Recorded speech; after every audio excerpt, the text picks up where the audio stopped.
Okay, hello and welcome to this edition of Beyond the Royal Headlines, a monthly Zoom event. I'm Graham Smith. Now, this is recorded live. The monarchy is corrupt. Now, that's something that should be said a lot more often. I'm going to take you through the various ways corruption serves the interests of the royals and helps sustain and protect the monarchy.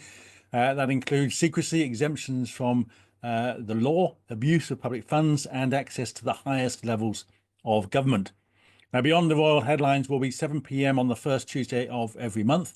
And next month, I'll be looking at BBC bias, how the broadcaster influences attitudes to the royals, and what the Republic has been doing and will be doing to challenge that bias. That's Beyond the Royal Headlines, challenging BBC bias, 7 p.m. on Tuesday, March 4th.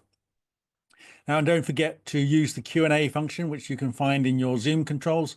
Keep questions coming in, and I'll get into a Q&A in about half an hour or so.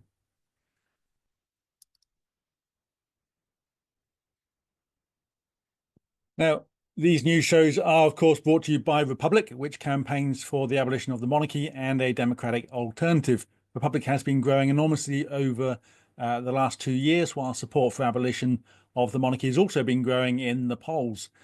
And Republicans have a ton of work to do to win, but we will win with your help. So check out the website at republic.org.uk. And if you haven't already, make sure to join, donate, get your merchandise, and get involved.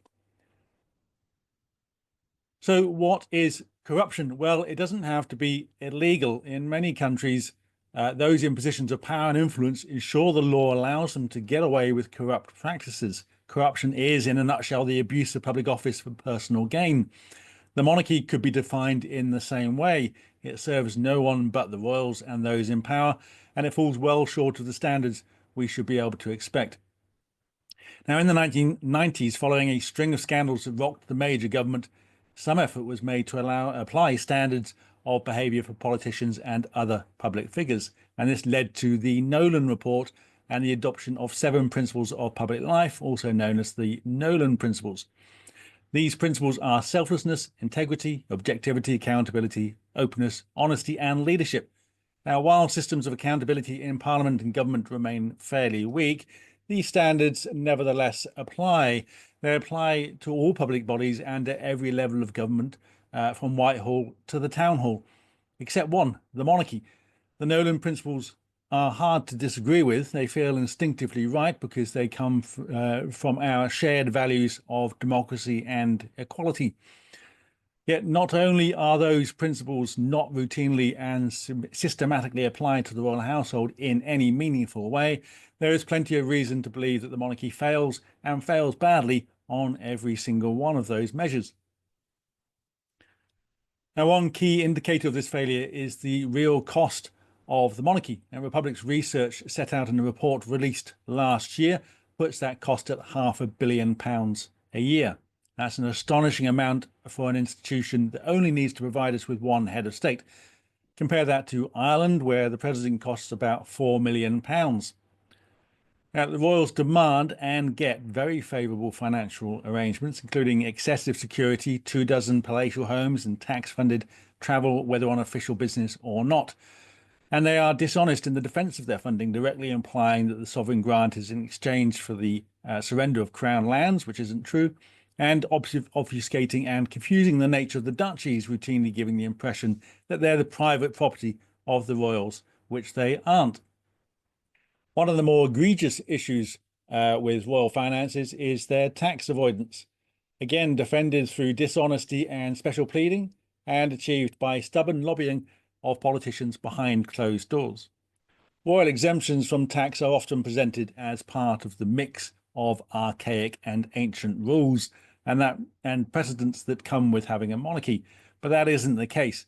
There was a time when the monarch and other members of the family did pay taxes, although many taxes we pay these days, of course, were not around for much of the monarchy's history. But Queen Victoria paid income tax through to the end of her reign in 1901. Now, her immediate successor, Edward VII, insisted on an exemption from income tax, but was rebuffed by the government. Now, as his eldest surviving son, George V, who was able to persuade Prime Minister Lloyd George that he should be exempted from the tax, although, as Norman Baker puts it, this was part of a grubby deal to win royal support for the creation of a large number of Liberal peers to force the radical People's Budget through Parliament. In other words, the King's price for allowing the elected government to introduce a progressive budget was his own personal exemption from income tax. Now, Baker also makes the observation that while personal taxes for most people in the UK rose sharply from the Great Depression to the end of the Second World War, taxes for the royals dropped or were stopped altogether during the same period. Now, just how much income tax revenue has been lost is hard to say, but it's likely to be in excess of £1 billion over the intervening decades. Inheritance tax losses could well be as high. Now, when the Queen died, her estate was estimated to be worth at least £650 million, which at a rate of 40% above the threshold would put the tax bill at around £250 million. That's £250 million not being spent on public services. Now, in 1992, the Queen agreed to pay income tax. However, she did not agree to be bound by the laws the rest of us are bound by, but did agree to make voluntary tax payments, presumably at a rate of her choosing. Now, the government refuses to say what rate that is, so it's possible the new king will be paying the statutory rate or contributing just 1% or even just £1 of his considerable income to the Treasury. Now, we have no way of knowing. What we do know is that the Queen's agreement to pay income tax was in exchange for the government agreeing to release her of her obligation to pay inheritance tax when her mother died. And the Queen's inheritance of her mother's estate in 2002 was worth an estimated £50 to £70 million, which means the Queen avoided a tax bill of about £20 million. Now, the Queen could have chosen not to do this. She did not have to press for multi-million pound tax exemptions. She could have chosen to pay taxes the rest of us are obliged to pay. And she, now Charles, could tell the government that they wouldn't object to the law being amended to put upon them the same tax obligations as everyone else. But they don't. The royals choose to avoid tax at every turn. Now, the Nolan principles, which were introduced around the same time the Queen was negotiating her huge tax break, put the onus on public servants to behave in an ethical and dignified manner, to conduct themselves in accordance with the highest standards. Now, were King Charles to abide by those high standards, surely he would accept his moral obligation to pay taxes at the same rate as everyone else. Would he not have the integrity to refuse such colossal financial benefits? Now, another pernicious aspect of royal corruption is their obsession with secrecy. In 1993, the Queen gave a speech in which she said it was right that every institution is open to scrutiny. Yet then, as now, the monarchy was a secretive institution that went out of its way to guard its interests. Until relatively recently, their efforts to maintain complete secrecy were largely untroubled by journalists, campaigners, and the law. But then in 2005, the Freedom of Information Act came into force. Now, the FOI Act established the principle that citizens have the right to know what our public servants are doing.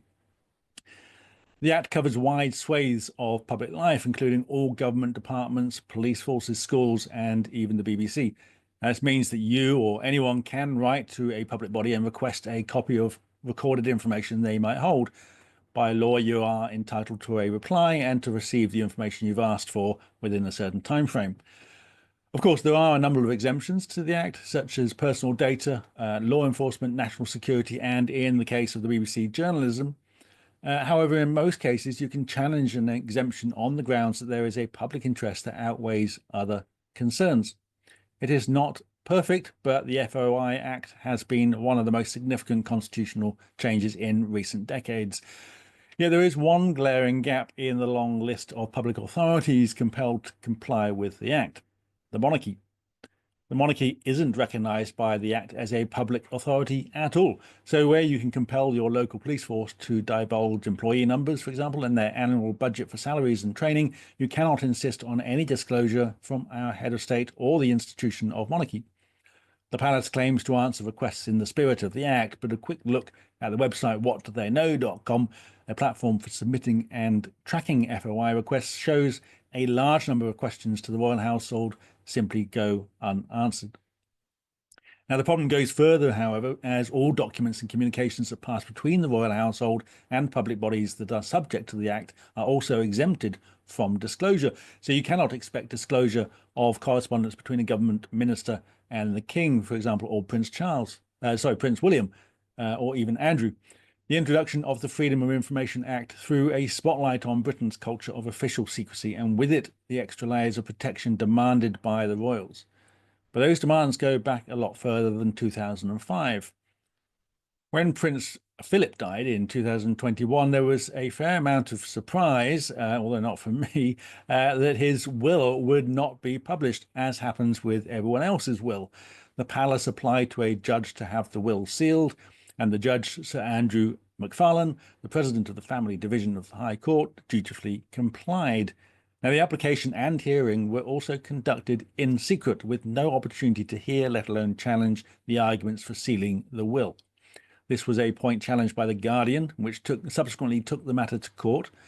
Now, the sealing of the will itself couldn't be challenged unless the secrecy of the process was deemed by the court to constitute a serious interference with the principle of open justice. Now, The Guardian's case was appallingly rejected, and the decision, made in complete secrecy, was upheld. Now, the excuse, according to McFarlane, was that the will must be sealed to enhance the protection afforded to the private lives of this unique group of individuals in order to protect the dignity and standing of the public role of the sovereign and other close members of her family. This is a pretty appalling piece of reasoning. Now, there's nothing dignified about keeping matters secret that by law the rest of us must disclose. Dignity is achieved by behaving in a dignified manner, and if a person can be honestly judged to be dignified, then that cannot be undermined or threatened by openness and transparency.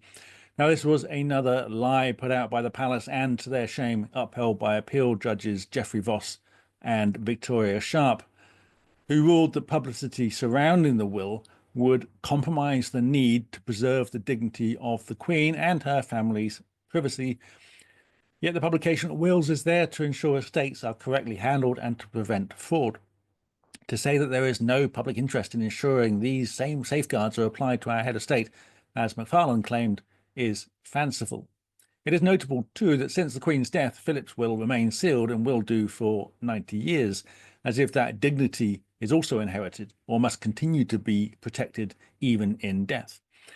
McFarlane might at least claim some precedent, given this habit dates back to the early years of the 20th century, although no further. There was a time when these wills were made public. Now, in attempting to defend the indefensible, the appeal judges made this Orwellian statement. It is true that the law applies equally to the royal family, but that does not mean that the law produces the same outcomes in all situations. They added that openness would risk a media storm, although they did not elaborate why that would be the case, or even why that would be a problem. If the family's financial affairs were above board and in good order, why would it matter?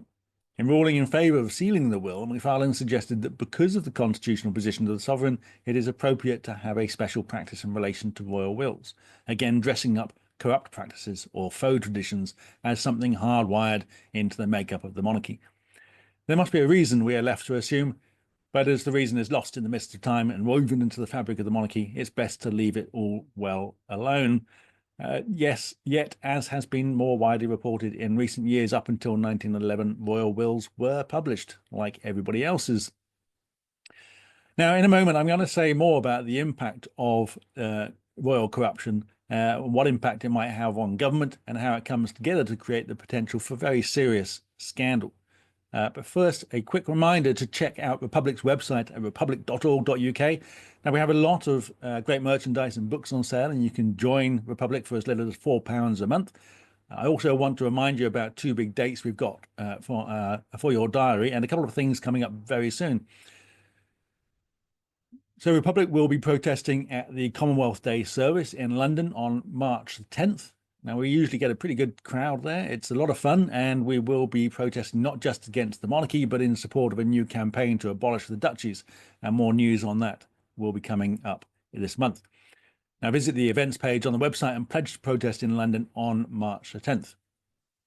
Now, as part of Republic Day and our protest, Republic now has an amazing mascot, Chuck the Rex.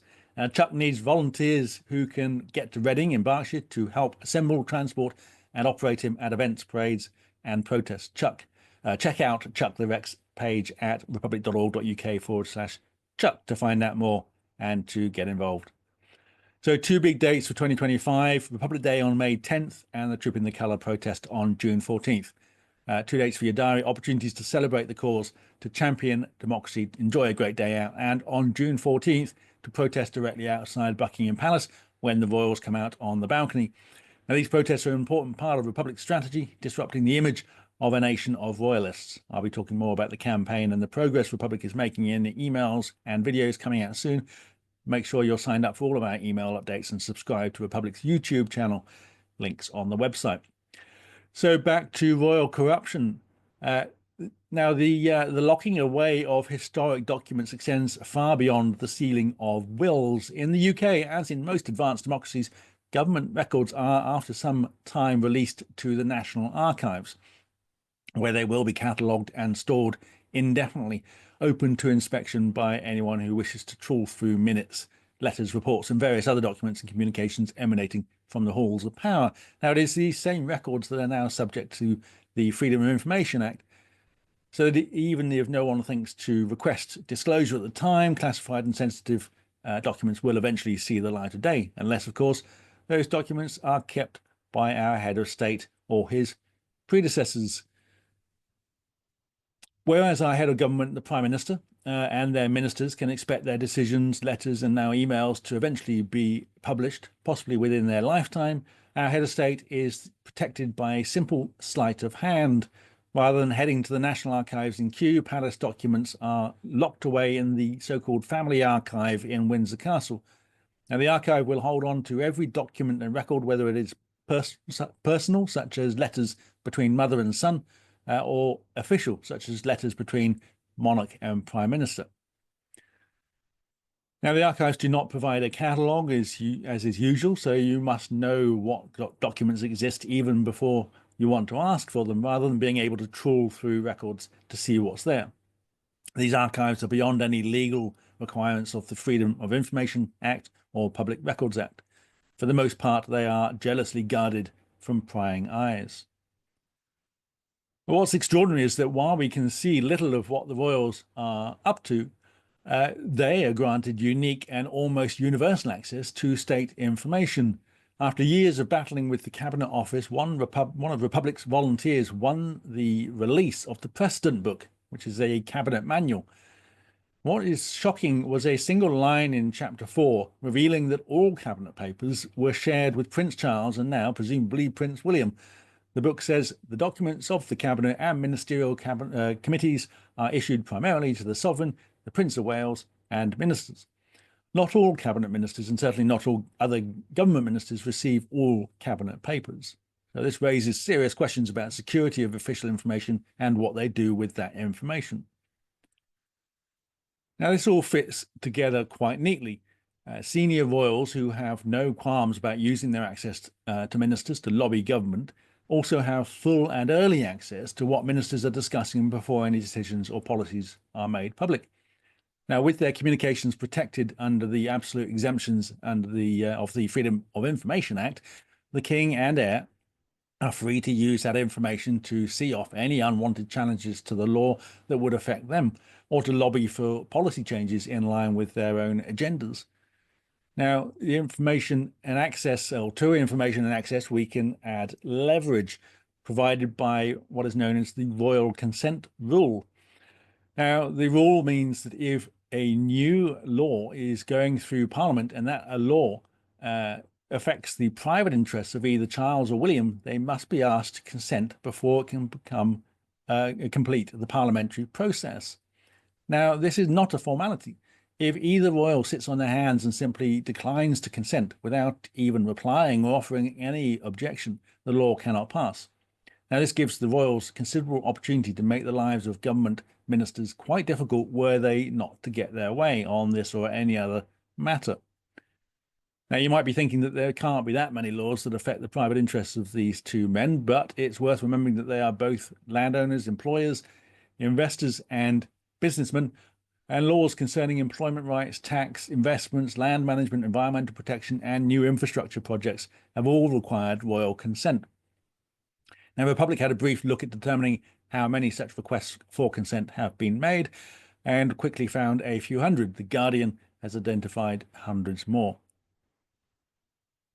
Now, we can assume, and in some cases know, that the royals have exploited these arrangements to win hugely beneficial or simply unconscionable legal exemptions, such as the exemption from race discrimination laws. The question I keep asking myself, to which I have no firm answer beyond suspicions, is whether they also use their privileged position to help their friends and business contacts. It was a question I returned to in June 2022 when the Sunday Times revealed that Prince Charles had received €3 million in cash from Sheikh Hamad, the former Prime Minister of Qatar, 1 million of which was stuffed into plastic bags, reportedly a donation to the Prince of Wales's charitable fund. Now, why was the Sheikh making a sizable donation to one of Charles's more obscure charities? Did he want something in return, and did he get it? The meetings in which the cash was handed over in suitcases and Fortnum and Mason carrier bags were private, and only Hamad and Charles were in the room. So it's impossible to know what promises were made. Of course, I have no evidence of any promises made, and Clarence House denied any wrongdoing, but it is an obvious cause for concern that such people can have direct and private access to someone who in turn can exert pressure on the government in secret and beyond any chance of scrutiny. If Charles did promise something in return for the donation, we will never know. Now, what Walter Bagehot, the 19th century academic, in his 1867 book, The English Constitution, argued that the monarchy was the dignified part of the British Constitution, which was to be reverenced, in his words, adding, and if you begin to poke about it, you cannot reverence it. Its mystery is its life. We must not let in daylight upon magic. Now, it is a way of thinking that persists to this day, an acknowledgement that the monarchy rests on fiction, sleight of hand, and official secrecy. But in recent years, enough light has been let in to reveal a grubby institution that fails across the board against the high standards of the Nolan Principles.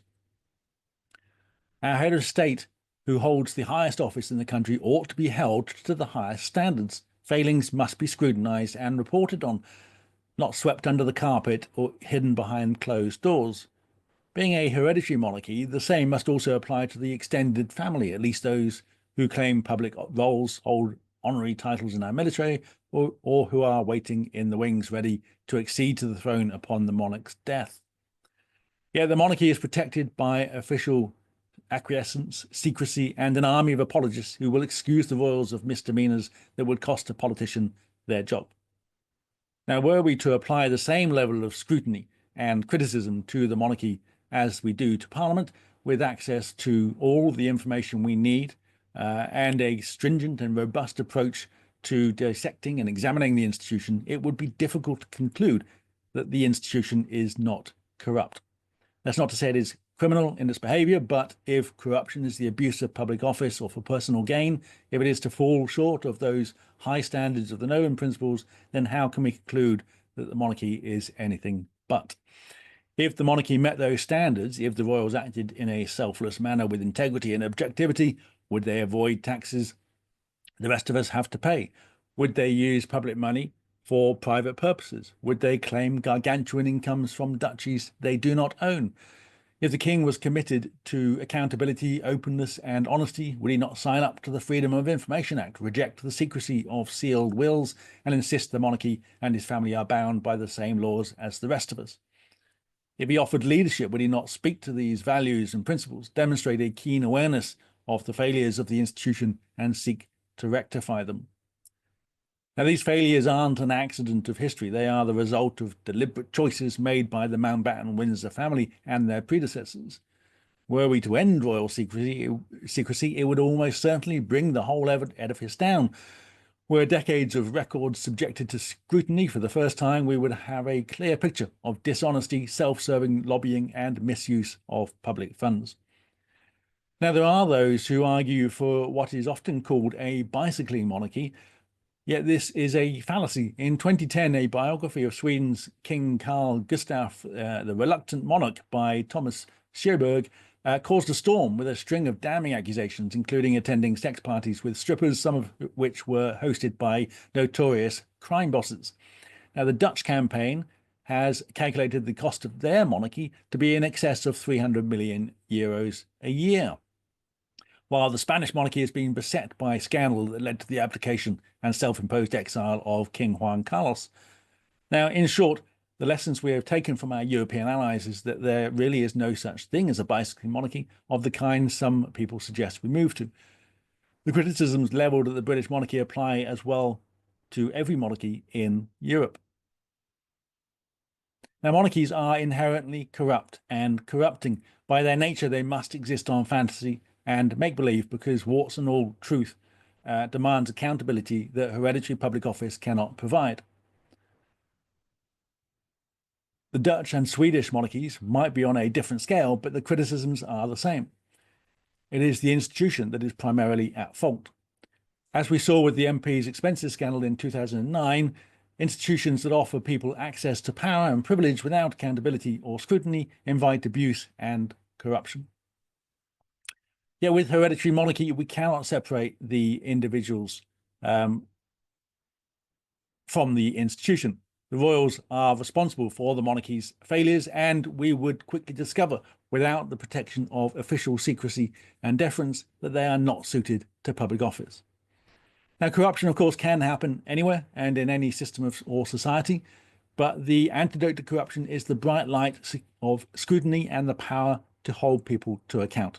And ending royal corruption can lessen the impact of corrupt people on our politics and government. Ridding ourselves of this rotten system and becoming a republic would change the country for good.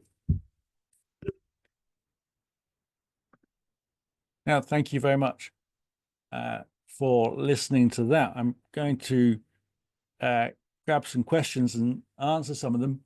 I'm also going to mention your name, so stick your names in there. Say where you're from if you can, but don't worry if you haven't done that. Alistair Clark here is asking about your thoughts on yet another Andrew Klanger and the continuance of his association with Epstein. I mean, it's been reported just over the weekend that Andrew is still quite concerned about legal action in the United States. I think he's never going to go to the US again in case something does happen. It's hard to say. I mean, whether anything new comes out is possible. There are other victims of Epstein, whether they are not just Virginia Giuffre, and it was suggested in the court documents that came out from Florida a year ago that Andrew was involved in the abuse of other girls in Epstein's organization is set up, including on Epstein's Island in the Caribbean. So we'll see. I mean, there may be other things completely unrelated to Epstein, but it's very hard to speculate. But I mean, he's someone that has, I'd say a questionable grasp of morals and incredibly bad judgment. So it's quite possible that something might come out.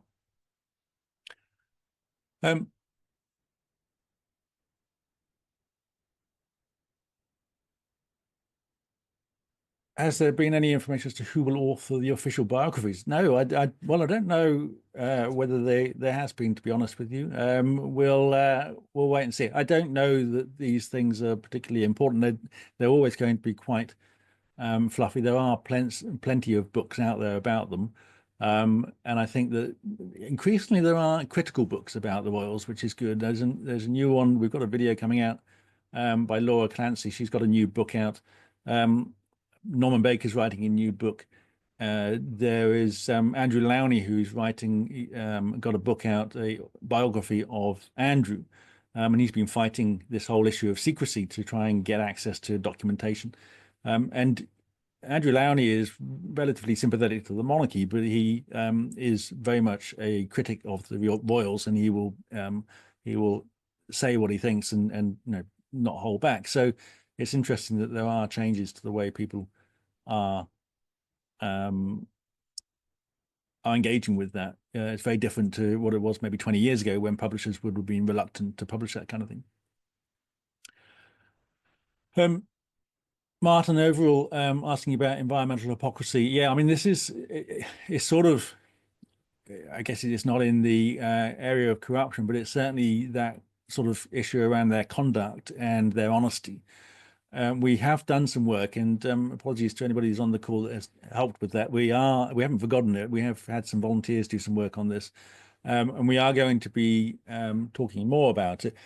it's been said that Amazon is now doing a documentary with Charles or about Charles and his environmentalism, and I think we need to push back on that because his environmentalism is not only hypocritical, but him and William are causing the cause of fighting climate change real problems because they are deflecting away from the um, the real causes, which is, essentially the largest polluters are the richest people and the richest countries. And what they're doing is creating this notion that it's for everybody to, just do a bit more recycling or to find little projects that might help here and there, when they are in fact part of and symbolic of the worst culprits. So that is definitely something we're going to come onto.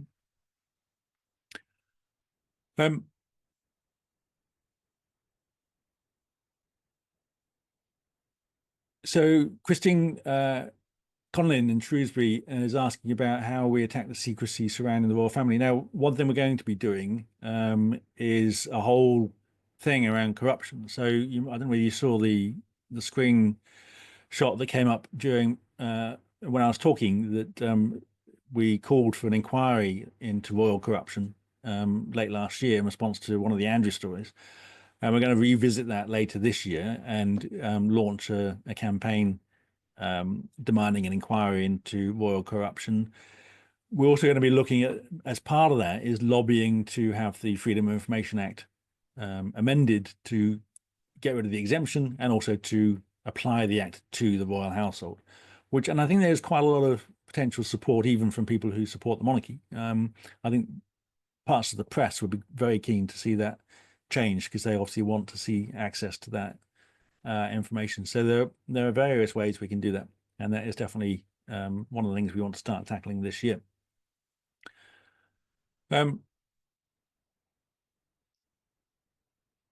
And yeah, Robert Ball mentions this thing in Folkestone in Kent. Robert Ball mentions this issue of the parliamentary rules, and I saw this thing from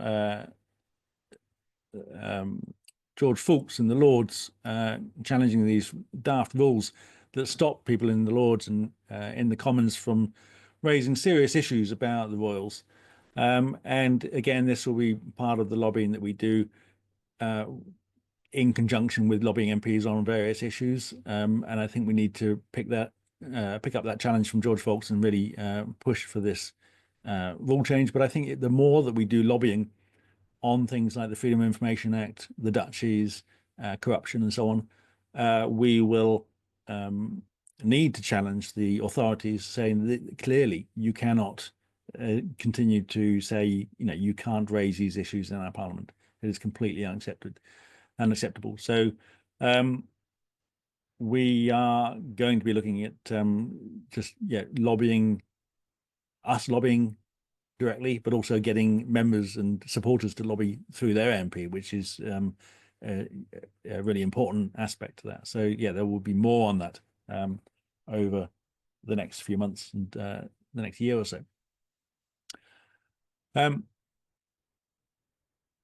Yeah, Ian Lewis is asking about elaborating on the issue of the duchies. Now, there is the first episode of this Beyond the Royal Headlines is about the duchies. And I'd definitely suggest watching that because I get into it in quite a lot of detail. But I mean, in short, they are public assets which we allow them to treat as private estates.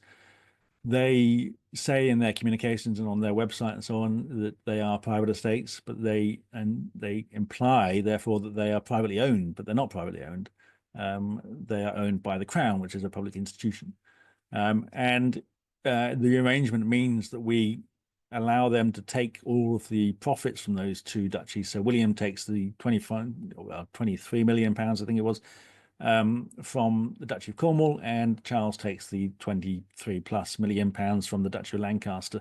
And that's money that should be going into the Treasury or into local communities, local public services, and so on. So that is an area where we're going to be campaigning this month. Hopefully we will be launching a campaign called Ditch the Duchies, and we're going to be pushing quite hard on that, including lobbying, events, protests, and so on and so forth. So look out for that. But I think that there's a lot more awareness thanks to the Dispatches documentary that these duchies are a problem. Even the Times conceded that they are not private estates. So I think we need to keep on pushing that. We need the media to concede that. We want the palace to concede that they are not privately owned, and the government, and then push for them to be scrapped.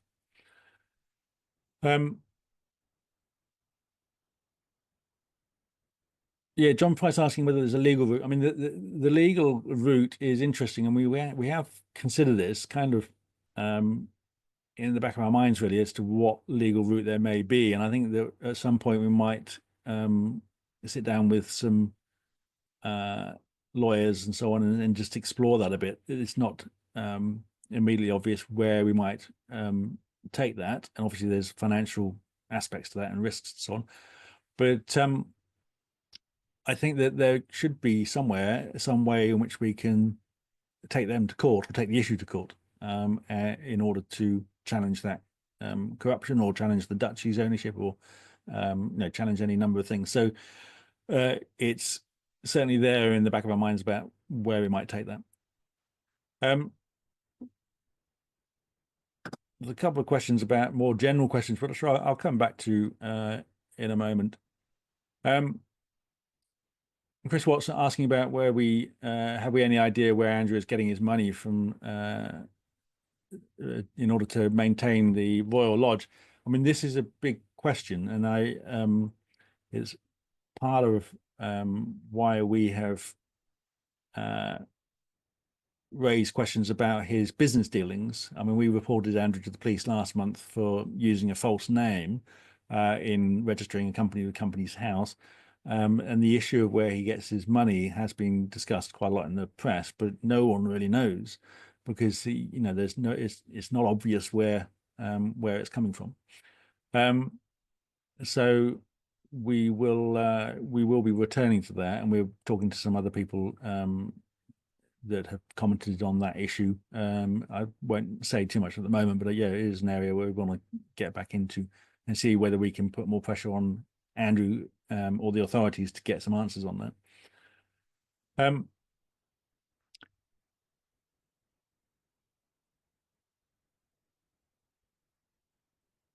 Yeah, Thomas Nowaki asking similar question about legal process. Yeah, we'll get into that at some point, I think. But I think public pressure on politicians is going to be important, and continually raising it in the media is going to be important.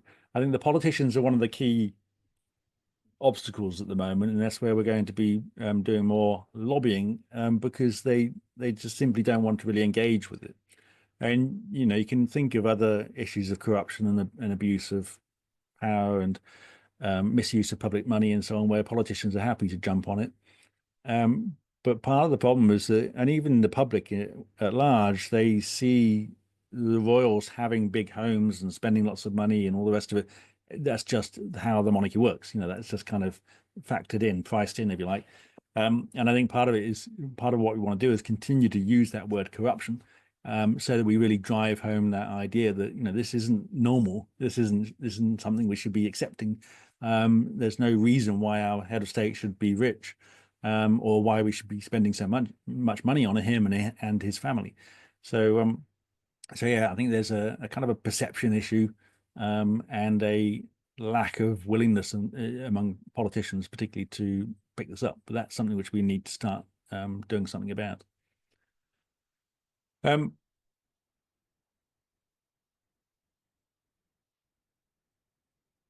same with, I mean, Chris Watts asking about whether we've got a list of MPs. I mean, it's a big change, turnover of MPs last year, of course. And during the Tory government, it wasn't a big priority. So we are working on that since the election. We've been getting people to write to their MP, getting answers to various questions and getting them to take action and so on. So we're starting to collate that and starting to work through it to develop a body of parliamentary support. So that's still in relatively early stages, but we're hoping to start to create that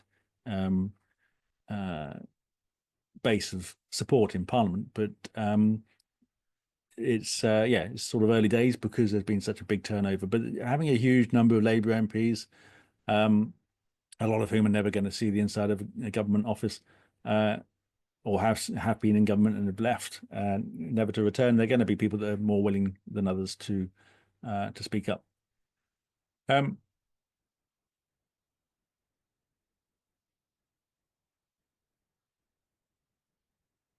Now, there's some questions about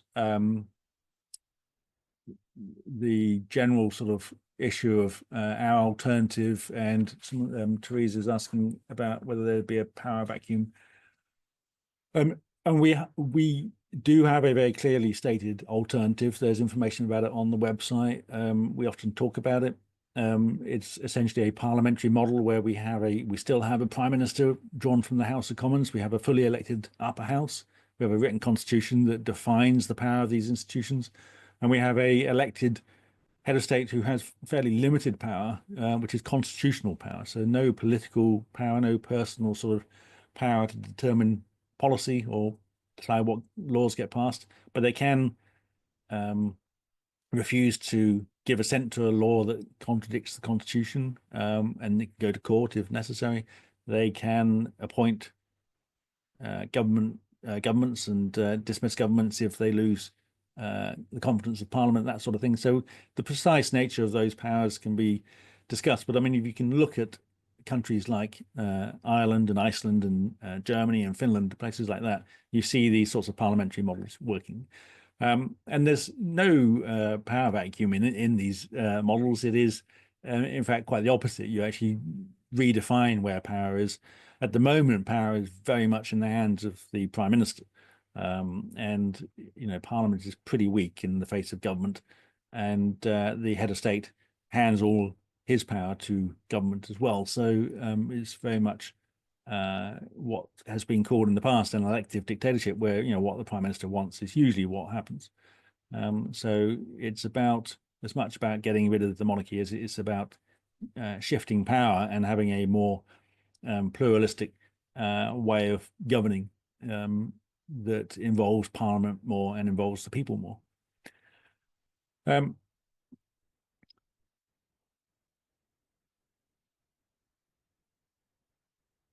Yeah, Susan Hill's talking about the minor royals and cronies sitting on Quango's charities and so on. I mean, there is this sort of pernicious influence of royalty in civil society, and I think this is something which it's not going to be something which we pick up a lot on, but I think it's definitely there, and I hope that as attitudes change, people might think twice about getting royals involved.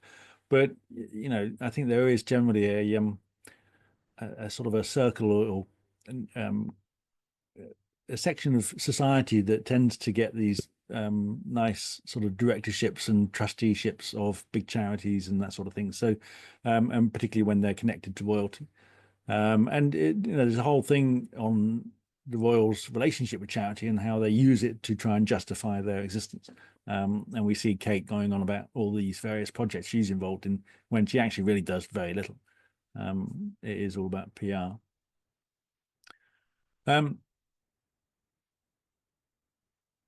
Yeah, and in fact, it's just been commented there on about Kate making announcements about mental health and so on, and stress. I mean, the problem with Kate is that yes, I mean, anybody can feel stress. Anybody, obviously, she's been dealing with cancer and all the rest of it, but she doesn't live in the real world, and she doesn't have any obligations put upon her. She doesn't do an awful lot. Her diary of engagements is pretty empty.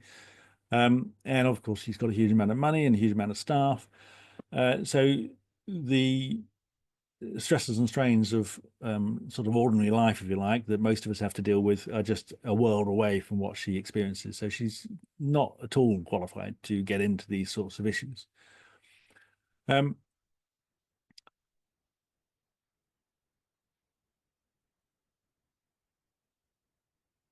Yeah, and Chris Watson mentioned the Church of England, which is an interesting point. I mean, he's not saying that Charles is the head of the church, and he's not reacted to any of the scandals that have been coming out over the last few months. Of course, just a new one just the other day about, I think it's the Bishop of Liverpool who resigned. And this is an important point because he never comments on anything of any substance. And it was pointed out that, Canada has just been threatened with quite serious tariffs from the United States, and their head of state again said nothing. Now he's never going to say anything on behalf of Canada because his job is to speak on behalf of Britain, but he's also never going to say anything there either because he's never going to do anything that A, the government doesn't want him to say, or B, might sort of divide opinion about him. So he is essentially useless as a figurehead. He will never say anything particularly useful.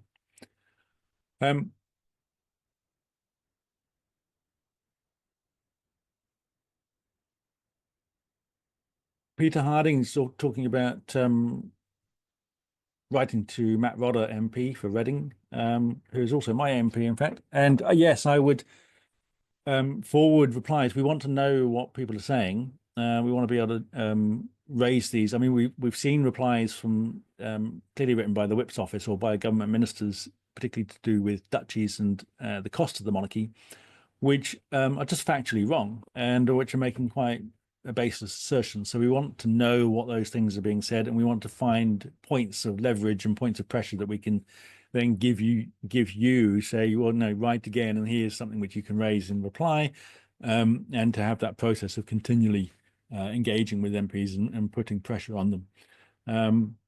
And Matt Rodda, I believe, has some very junior post in government, but which he's always going to take the government line. But I think that it is a constant process of pressure. And with lobbying MPs, I mean, if you're familiar with Amnesty International, years ago when they first set up and for a very long time, and I think as far as I know, this is still their main sort of focus, it was to, and this is going back a long time, way before the internet was around, was to get lots of people to write letters to dictators and oppressive regimes who in calling for the release of political prisoners. And it worked because the sheer volume of people writing says to these people, look, you are being watched. We are aware of you. And there are reasons why that pressure can work on dictators. And there are reasons why that kind of pressure can work on democratically elected politicians. So the more letters that we get sent by the larger number of people, and this also goes to the complaints to the BBC, for example, which we're going to be getting into more, the more people that keep on writing, the more impact that's going to have.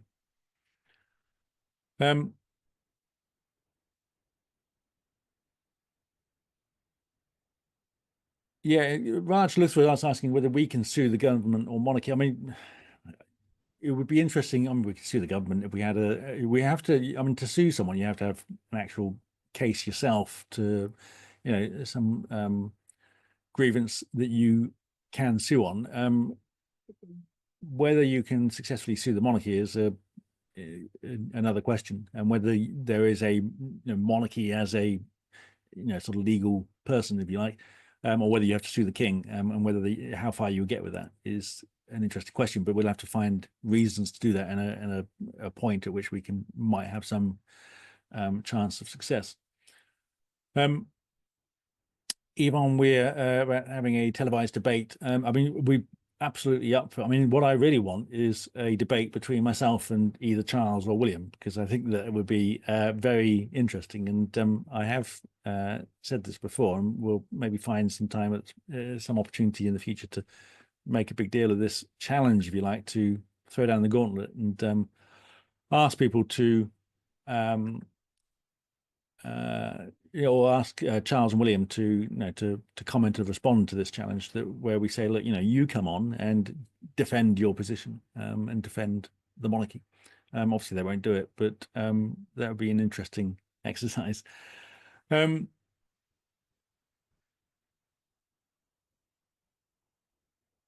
just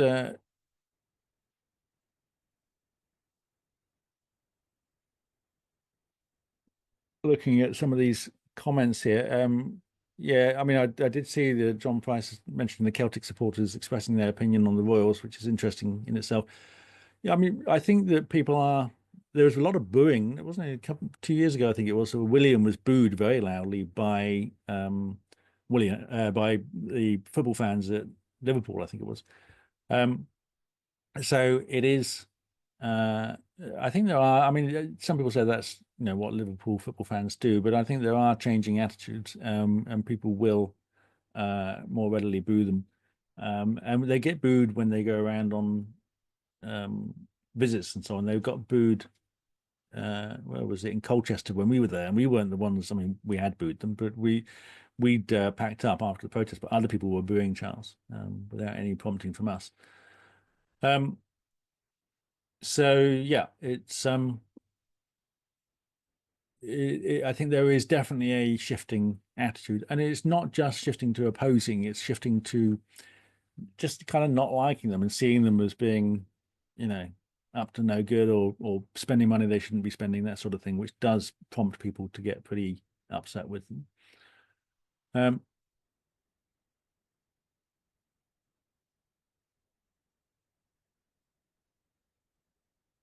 yes, I think someone just pointed out that it's Celtic, not Celtic, which is fair enough.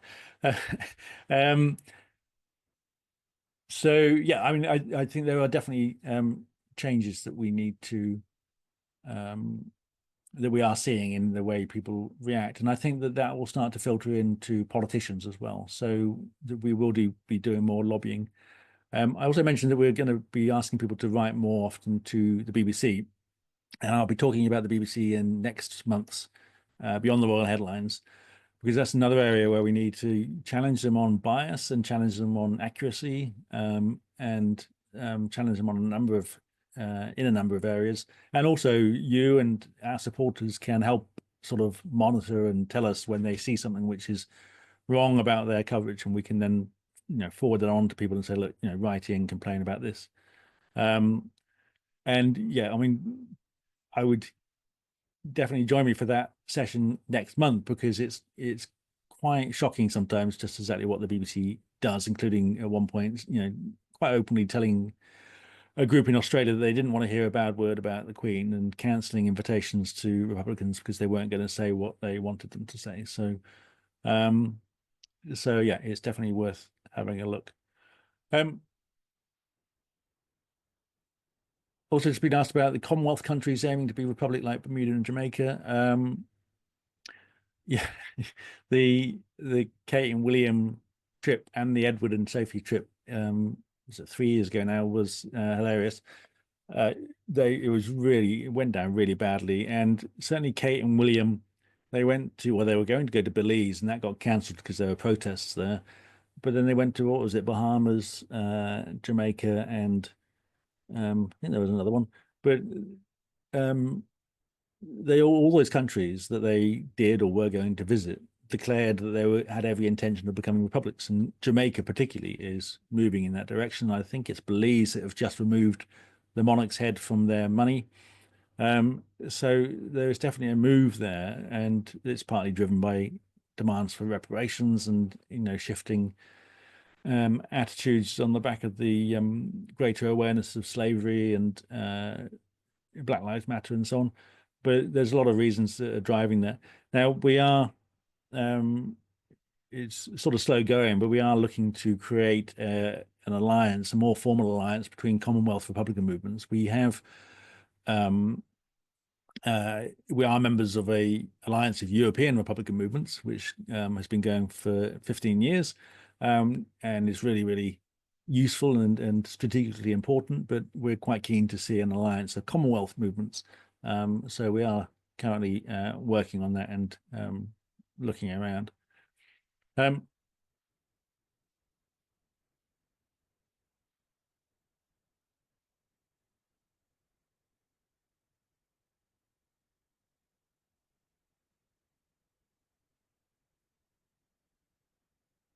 so yeah, the question again from Reading. Yeah, I mean, I will say that MPs that I've written to they can be quite dismissive. I'm not going to say exactly what Matt Rodder said, but he's not someone who engages a lot with this issue. Um, but I think that he's one of those people that he will engage if he's pressed. I think what he would do, which he has done before, and which other MPs will do, even if they're not interested in the issue or don't agree with you, is do something like, for example, write to an MP, sorry, write to government minister on your behalf about to raise an issue, which is definitely something worth doing. Um, and there's a couple of other environmental questions as well, like rewilding their estates, which I know has been pushed by the rewilding campaign. I think one of the things here is that the estates don't belong to them, and they, we're talking about the duchies primarily, but then obviously, I suppose Sandringham and Balmoral do.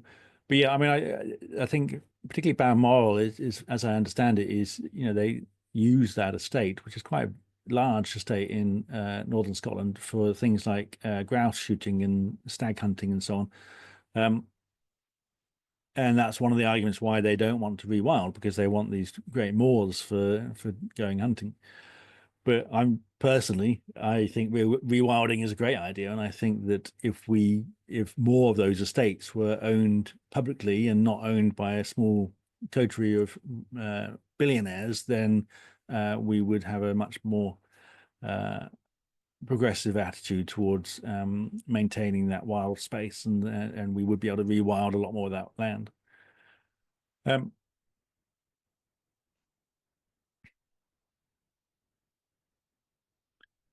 Yeah, I just saw Susan talking about your MP being an ardent monarchist. Yes, I mean, what I would say about that is, if you're writing to your MP, still write to them, even if they are an ardent monarchist, because they need to know the strength of feeling in their constituency. And yes, they'll always disagree. They might still write to a government minister, for example, to raise an issue on your behalf. They're supposed to. But the more that what you don't want is when they get asked about this by journalists, you don't want them to be able to say, well, no one ever raises this with me, so it's not important. They need to know that lots of people care about this and oppose the monarchy, even if they're not going to be opposing themselves.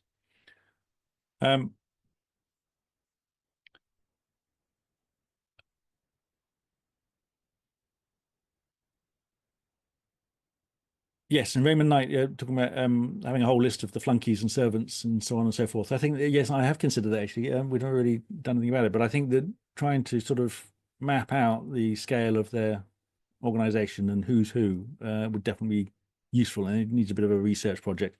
But I think it does. I think the more that we can sort of put this kind of stuff out front, because we don't really hear much about these people, more that we can put that stuff in the public domain. I think that's useful. Steve Cook asking about the Public Accounts Committee. We actually had a very successful lobbying effort several years ago. Was it 2015? I think it was. So the Public Accounts Committee, chaired by Margaret Hodge, was looking at corporation tax avoidance by the big companies like Amazon and Starbucks. And we already knew that the duchies of Cornwall and Lancaster didn't pay corporation tax. So we put this to The Guardian, who ran a story on it. We then asked our members to write to their MP and ask them to write to Margaret Hodge and say, can you please include the duchies in your committee's inquiry into corporation tax avoidance? And they did.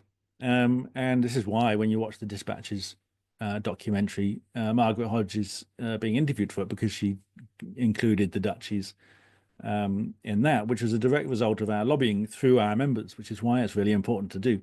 So, and I spoke to a journalist at the time who spoke to Margaret Hodge, and she said that she'd never had so many MPs write to her about a particular issue being included in her committee's work. So it's definitely something worth looking at. And it's something which we can definitely go back to. Obviously, the committee has changed over the intervening years, and there will be new ways in which we can lobby that committee and possibly other committees as well.